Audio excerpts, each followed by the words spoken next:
I'm going to take the approach we want to know. Now, come next Monday night against the Ravens, we're going to try and be 2-0. Like, what happened in the past, that's water under the bridge. We all know the team had this capability, but you got to go do it. And that was about as dominant a performance as we've seen in a long time. But you know what, Christian? This happened before against the Raiders. I was part of it. Monday Night Football, and I told Christian, boy, if Lutz makes that field goal, it would have been the exact same score, 27-0. In 1991, Monday Night Football, and this is right before Christmas, December the 16th of 91, we won 27-0 in the Superdome against the Raiders. Well, now we win 24-0. No, we've had the Raiders number, and that has not always been the case, playing in New Orleans. Now, you got to build upon that and do it a few times. I don't know if Davante Adams ever got humbled like this in the National Football League. Christian, he had, now, I thought for sure he was going to have success like Jamar Chase and all did, like D. Hopkins had with the Cardinals, because Lattimore wasn't playing. Boy, you got to give Paulson and Debo and Alontae Taylor, boy, a lot of credit. He was targeted five times for one catch for 3 yards. And I don't care if he was sick during the week. They made him better before the game. They give you a steroid shot. They have y'all, he might have been dealing with the flu or whatever he was dealing with. No, he just got dominated. And I guarantee you, that has not happened to Davante Adams. I'd have to check. It happened the last time when he was in the Packers uniform last year in a win over the Packers. Oh, so we shut him down again. Yeah. Also, we've done that before. Also, Chris, because I know Davante Adams, he's a stud, but he wasn't a stud today, to say the least. Now, if you look at it, I broke this down, A, B, and C. Like Andy Dalton. How about we feed Alvin Kamara? 10 targets. 10 targets, 9 catches, right under 100 yards. Listen, yards after the catch, you don't have to throw it a country mile. I mean, you just have to move the chains and score points. You have to understand how your team is structured. The one thing that we did, what did we do? We were +1. We went -1, -3 in the turnover margin. Well, I broke it down in 3 ways. You look outstanding on third down. Okay, this is winning football. We now this is not like faking the funk, because on third down we came into the game, we were the 4th best third down defense, only giving up 33%. Well, today the Raiders got 36%. They were 5 of 14. This is Drew Brees like. We were 58% on third down, 7 of 12. So in other words, we're moving the chains and they ain't moving jack. I mean, they're not doing anything. So we were dominant, outstanding on third down. And then what you always say, can we run the ball and can you stop the run? Well, the bottom line, I think Jacobs is a stud. He was averaging basically 4.5 yards a carry, but when you're trying to play catch-up, you can't run. But even when they ran the ball, they only had 13. They ran for 2.9 yards. So, again, can you stop the run? Can you run the ball? They ran for 2.9 yards. Guess what we averaged? Basically 4.5 yards a carry on 32 attempts.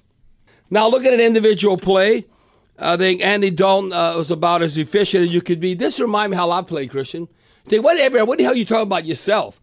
Because I experienced this. I know what Andy Dalton's going to. Because this is the kind of game I would have. 22 of 30, 229 yards. Yeah, efficient. Now, you got to protect the football. A couple of touchdowns, no picks. He had a quarterback rating of 107 and 0 sacks. The ball's coming out. I'm going to get it to Alvin Kamara. You look at Alvin Kamara, 158 total yards from scrimmage. What I tell you, Alvin Kamara, to me, I don't want to wear him down. We need him to be able to roll if we turn this season around, which I think we will, like come December and January. That number, that to me, that's over and above what we really need. If our team, if Michael Thomas and Jarvis Landry, everybody's back in the fold. He had 158 total yards from scrimmage. What I tell you, Christian, we need 125 to 130. If we're in that range with Alvin, then he's earning his money and he's doing his job. Look at Taysom Hill. Taysom Hill ran the ball. He threw one pass. I know it was only for 2 yards, and then receiving. He got targeted a couple of times, one catch. So Taysom Hill had 74 total yards. Now, the fans were demanding this. Excuse me. How about Rashid Shaheed? I mean, I don't know. He had 2 touches, 2 touchdowns. And I think the coaches realize, and, we have coaches shows and you communicate with them. The fans want this. I don't know. Well, why don't we give that cat the ball at least a handful of times, or at least half a dozen? Well, guess what, Christian? He had a handful. He had 5 touches. And if you count permanent yard and everything, 5 touches, he had 53 total yards. So you could see like Kamara, Hill, Shaheed. This is how we expected them to play from game 1. Not wait all of a sudden. What, this like week 8? Or like the 8th game? We said, man, this is the Saints team we were bragging about in the offseason and training camp and all. And so that's what we had. Now defensively, okay, I can break down right quick. Look at defensively who showed up and earned their money, earned their draft status. Christian, we got to give 2 game balls to Peyton Turner. I don't know his chest. What somebody like Andrews Pete or Peyton Turner, my chest. Now, you have a torn pec or whatever, but it's like saying my chest. It sounds like Les Miles describing him. Oh, does he have any chest? Like, what does that mean? Oh, my chest is hurting. Well, I can tell you, Peyton Turner showed up. He had 4 total tackles, 2 sacks, 2 quarterback hurries, 2 tackles for loss, game ball for him. I thought Honey Badger, we might have lit a fire under Tyrann Mathieu. He came back strong. Now, he should have had a pick 6 at the end, and he knows that. He very seldom drops those kind of plays. But he came up with an interception, had 2 passes defended. And then Alontae Taylor. Alontae Taylor looks like he's a vet. It don't look like he just came out of college. That guy is going to be one of the best Saints players. Now, you got to stay healthy and all that. Now, he had 2 passes defended, but he has the swagger. When Al was talking about having swagger, Alontae Taylor has swagger. He's that confident because of his skill set and what he could do. So I think he's going to build upon that. And finally, we didn't talk to him about much. A defensive line, except for Cam, now and then.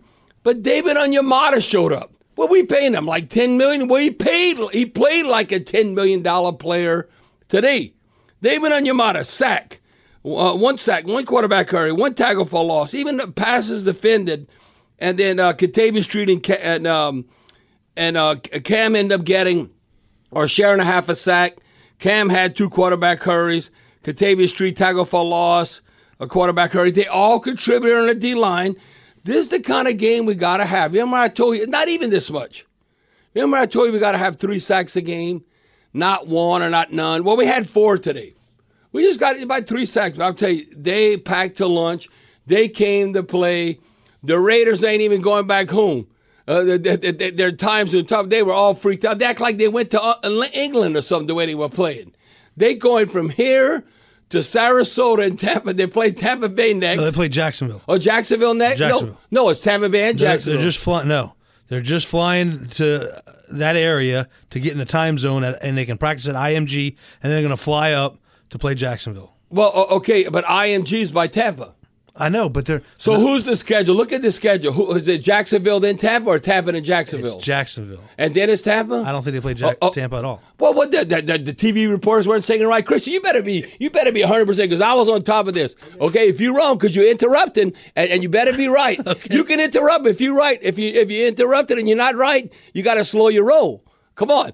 Because they were saying that they were going to Sarasota at IMG, which is close to Tampa, and they were going to stay on the East Coast because they wanted to set up the schedule this way because they're leaving the West Coast here to go to New Orleans. Sunday, November 6th, Raiders at Jaguars. Oh, okay, the following week, Colts at the Raiders. The following week, Raiders at Broncos. Following week, Raiders. So they go to Seahawks. the East Coast and they just play 1 game. Correct. Then I forgot, Christian. I'm sorry. Now I was going by what Harlan. What's his name? Kevin Harlan. Kevin Harlan was saying that it made sense to go to the East Coast. Yeah. So good job, Christian. You got to check me. You got to correct me when I'm wrong. I appreciate that. But again, the Raiders got humbled, and they were shocked. I'll tell you, the Raiders are as shocked as their fan base and a number of people that thought this game was like, oh, the Saints didn't really have a chance. Even Vegas didn't even. It's a pick-em game, 1.5.